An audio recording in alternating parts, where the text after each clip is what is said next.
Bond theory कुछ discuss करने जा रहा हूँ। तो दोस्तों, ये हमारे लिए बहुत जानना ज़रूरी है, क्योंकि हमने अब प्रीवियस वीडियोस में वैलेंस बॉन्ड थ्योरी का बहुत डीप में स्टडी कर लिया है। तो दोस्तों, आखिर में हमें जानना ज़रूरी है कि भी what is the applications of valence bond theory. तो हमें ये कहाँ पर मदद रूप हो सकती है ये थियोरी, इसके बारे में जानने के लिए इस वीडियो में कुछ बहुत इम्पोर्टेंट पॉइंट्स मैं आपको बताने वाला हूँ, जो प्रूव करता है कि these are the applications of valence bond theory. तो दोस्तों, देखते हैं applications of valence bond theory. सबसे पहला मुद्दा है दोस्तों, the maximum overlap condition which is described by the valence bond theory can explain the formation of covalent bonds in several molecule। दोस्तों, यहाँ पर ये जो एटॉमिक ऑर्बिटल्स है, जो कंबाइंड हो रहे मॉलिक्यूल फॉर्म करने वाले दो एटम्स जो है, उनकी जो वैलेंस ऑर्बिटल्स जो है वो कितनी मैक्सिमम ओवरलैपिंग कर सकती है, और जितना ओवरलैप ज़्यादा होता है उतना ही covalent bond, strong covalent bond form करता है। तो दोस्तों, ये formation of covalent bond in several molecules, अलग अलग मॉलिक्यूल्स में ये कोवेलेंट बॉन्ड फॉर्मेशन होता है, उसको ये एक्सप्लेन कर सकती है। और भी इस थियोरी के बहुत महत्वपूर्ण मुद्दा है, उसमें second point is that this is one of its most important applications.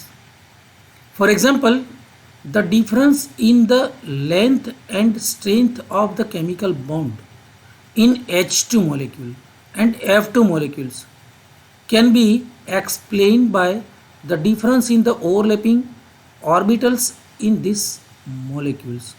दोस्तों, H2 और F2 जैसे डायटॉमिक मॉलिक्यूल्स जो है, हेट्रोसाइक्लिक एंड होमो न्यूक्लियर, हेट्रोन्यूक्लियस और होमोन्यूक्लियर जो डायटॉमिक मॉलिक्यूल्स है, उसमें bond length and bond strength, उसमें क्यों डिफरेंस आ रहा है दोस्तों? H2 में जो बॉन्ड लेंथ एंड स्ट्रेंथ है वो F2 से कई भिन्न मिलती है, ठीक है। तो ये दोनों के बीच में बहुत सारा डिफरेंस है। तो ये bond strength and bond length जो है, यानी कि बॉन्ड फॉर्म होता है उसकी लेंथ और बॉन्ड की स्ट्रेंथ, प्रबलता, ये दोनों अलग अलग मॉलिक्यूल में अलग अलग क्यों होती है। तो ये सारी जानकारी हमें ये वीबी थ्योरी देती है। Then the point is the covalent bond in an HF molecule. दोस्तों, H2 F2 अब हिट्रोजीनियस मॉलिक्यूल, डायटॉमिक मॉलिक्यूल है ये HF। तो ऐसे मॉलिक्यूल में कोवेलेंट बॉन्ड जो है that is formed from the overlap of the 1s orbital of the hydrogen atom and 2p orbital belonging to the fluorine atom, which is explain by the valence bond theory. तो HF जैसे heterogeneous जो diatomic molecule से, उस molecule में covalent bond भी ये valence bond theory के जरिए हम जान सकते हैं। आइए दोस्तों, अब नेक्स्ट स्लाइड में मैं आपको ये फिगर के जरिए कुछ बता रहा हूँ। तो ये है हाइड्रोजन का मॉलिक्यूल, आप देख सकते हैं this is 1s orbital of this hydrogen atom, again 1s orbital of next hydrogen atom और other hydrogen atom. When they get overlapping with each other to form this molecular orbital। ये दोनों जो valence orbital है अलग अलग hydrogen atom की, जब H2 molecule form होता है, जब ये नज़दीक आते हैं तो उनकी एटॉमिक ऑर्बिटल जो है ये एक दूसरे के साथ ओवरलैपिंग करते हुए ऐसी दो मॉलिक्यूलर ऑर्बिटल फॉर्म होती है। तो इसी हिसाब से single electron from this 1s and single electron from this electrons, देखिए तो यहाँ पर दो इलेक्ट्रॉन है और दो मॉलिक्यूलर ऑर्बिटल है। ये दोनों मॉलिक्यूलर ऑर्बिटल जो है उसमें ये जो मॉलिक्यूलर ऑर्बिटल है इसकी एनर्जी पेरेंट ऑर्बिटल से कई लोअर लेवल पे है। देखिए, that means that this is bonding molecular orbital, ये बंध कारक बॉन्डिंग मोलिकुलर ऑर्बिटल है।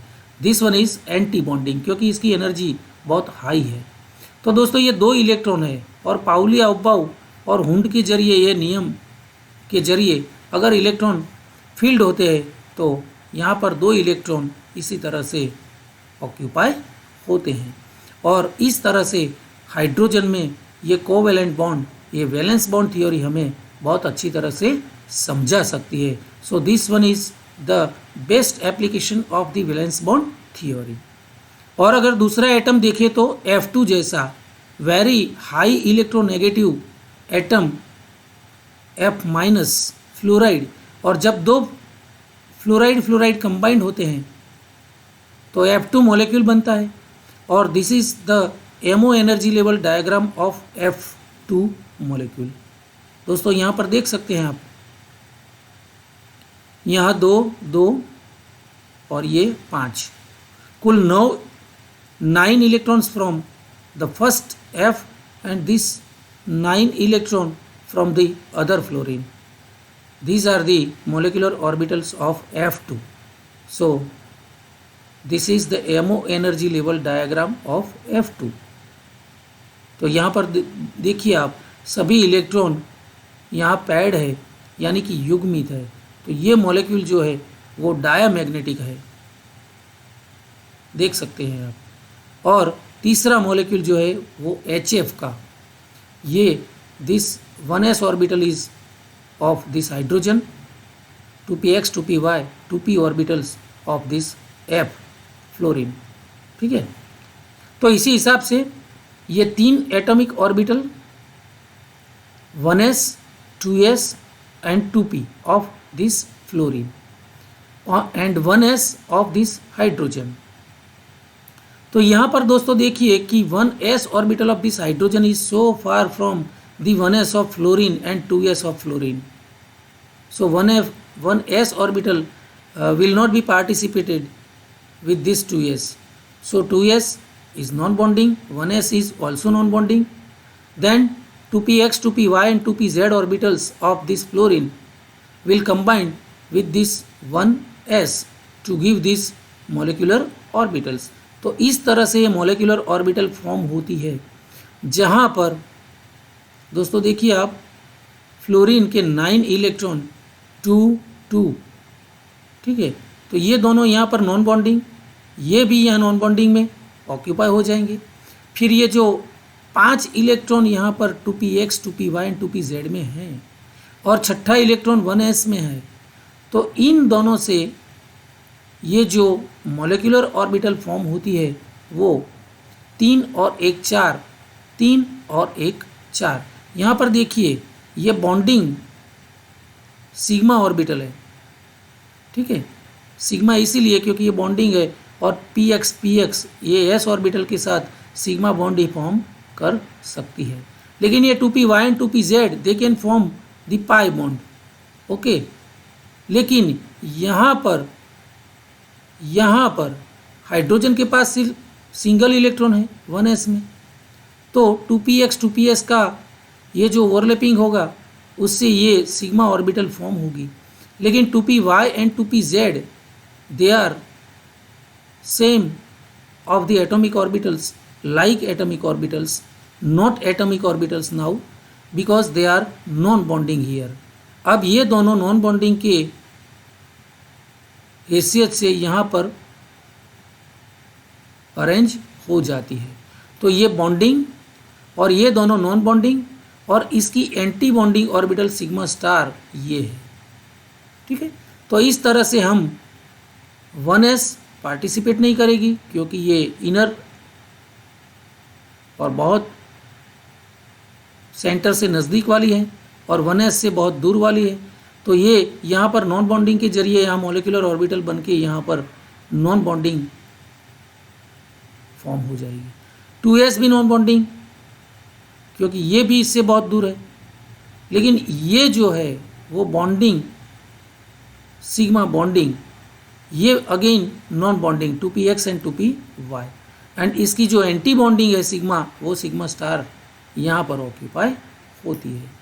और दोस्तों ये एनर्जी लेवल का डिफरेंस देखिए 1s, और यहाँ जो 1s की पेरेंट एनर्जी लेवल है उससे बहुत कम एनर्जी लेवल पे फ्लोरीन की 2px 2py एंड 2pz यहाँ पर है। देखिए ये इसीलिए है क्योंकि सेंटर से बहुत नज़दीक इसीलिए जाती है, एनर्जी उसकी कम इसीलिए है क्योंकि F minus is more electronegative than hydrogen. ठीक है, तो ये बहुत इलेक्ट्रोनेगेटिव और छोटा एटम है इलेक्ट्रोनेगेटिव एलिमेंट्स का, सबसे पहला और सबसे छोटा, तो इसकी इलेक्ट्रोनेगेटिविटी बहुत सबसे ज़्यादा है, इसीलिए इसकी एनर्जी जो है वो हाइड्रोजन की 1s से बहुत कम है। ठीक है, तो इस तरह से ये फिगर के जरिए भी हम वैलेंस बॉन्ड थ्योरी की एप्लीकेशंस हम समझ सकते हैं, क्योंकि इस तरह की जो बॉन्डिंग है, एंटी बॉन्डिंग है और कॉम्बिनेशन है, overlapping of different atomic orbitals जो है, ये सारी बातें जो है ये applications of valence bond theory, यानी कि वैलेंस बॉन्ड थ्योरी हमें बहुत अच्छी तरह से समझाती है और ये बहुत अच्छी वैलेंस बॉन्ड थ्योरी की एप्लीकेशंस है जो आज मैंने आपको बताने का प्रयास किया है। दोस्तों इसको भी आप अगर अच्छा लगा हो तो ज़रूर इसको लाइक कीजिए, शेयर कीजिए एंड सब्सक्राइब करना भी मत भूलिए। Thank you again.